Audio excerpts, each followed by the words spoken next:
جرأت جس کا نام، عدل جس کی پہچان، عشق حقیقی جس کا مان، صبر جس پر نازا، حکمت عملی جس پر تمام، جس کے قبول اسلام پر زمین کے ساتھ آسمان بھی جھوم اٹھا، جس کی خواہشات پر قرآنی آیات کا نزول ہوا، جس نے اینٹوں کو اپنا تکیہ بنایا، جس نے آسمان کو اپنا اوڑھنا اور زمین کو اپنا بچھونا بنایا، جس نے راتوں کو پہرے دے کر امت کو چین کی نیند سلایا، جس نے سن ہجری کا آغاز کیا، مساجد میں روشنیوں کا اہتمام کیا، مؤذنوں کی تنخواہیں مقرر کی، تعلیم قرآن کو لازم کیا، جس نے پہلی بار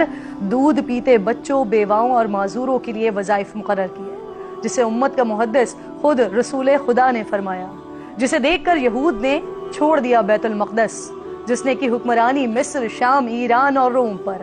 جس نے ساری کائنات کو عدالتی نظام دیا، جس نے بدمعاش ظالموں کے لیے جیل سسٹم تیار کیا، جس نے دفاع کے لیے فوج کا باقاعدہ محکمہ قائم کیا، جس نے پولیسنگ اور ڈاک کا نظام دیا، جس نے دنیا میں پہلی بار حکمرانوں، سرکاری عہدیداروں اور والیوں کے اثاثے ڈکلیئر کرنے کا اعلان کیا،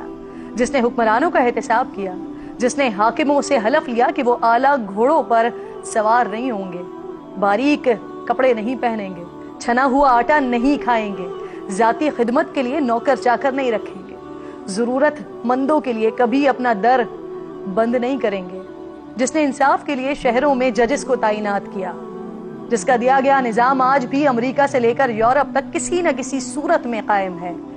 یہ وہ ہستی ہیں جن سے اللہ راضی ہے اور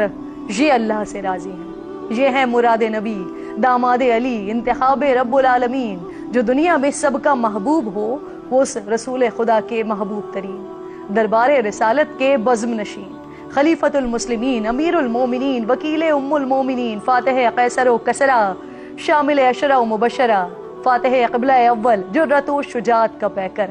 شہید محراب و منبر حضرت عمر فاروق رضی اللہ تعالیٰ عنہ، آج ان کا یوم شہادت ہے۔ عمر وہ ہستی جنہیں محبوب خدا اپنی دعاؤں میں مانگے، عمر وہ ہستی جن کے لیے رسول خدا فرمائیں کہ اگر میرے بعد کوئی نبی ہوتا تو وہ عمر ہوتے، عمر وہ ہستی جن سے اللہ رب العزت اپنی شان کے مطابق خود مصافحہ فرمائے، عمر وہ ہستی جن کے ڈر سے شیطان بھی اپنا راستہ بدلے، عمر وہ ہستی جن کے قبول اسلام سے حق و باطل کا فرق نمایاں ہو،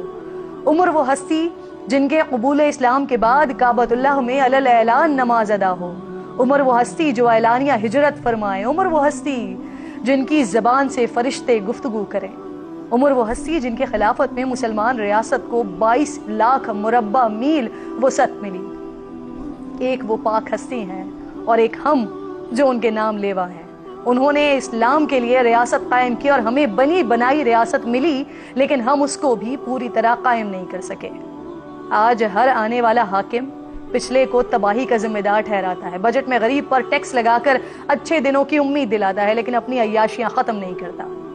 ہم بطور قوم اپنا ہیرو صحابہ کرام و اہل بیت و اطہار کو مانتے ہیں، لیکن ان کی طرز زندگی اور ہمارے حاکموں کی طرز زندگی میں زمین اور آسمان کا فرق ہے۔ پھر کہاں سے آئے وہ نصرت عزی؟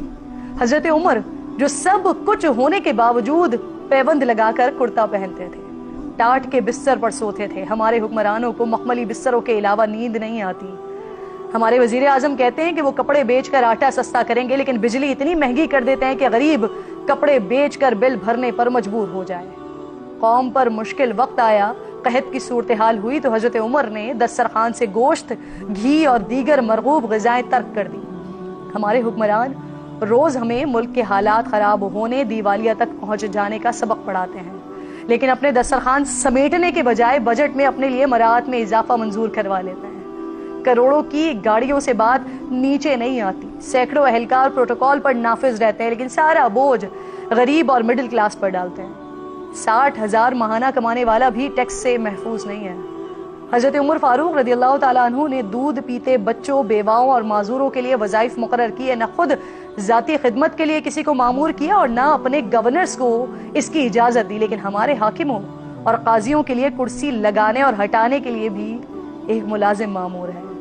ہمارے وزیر اعظم تو دودھ پر بھی ٹیکس لگا دیتے ہیں۔ آج پاکستان میں دودھ کی قیمت پیرس اور آسٹریلیا جیسے ترقی یافتہ ممالک سے بھی زیادہ ہے۔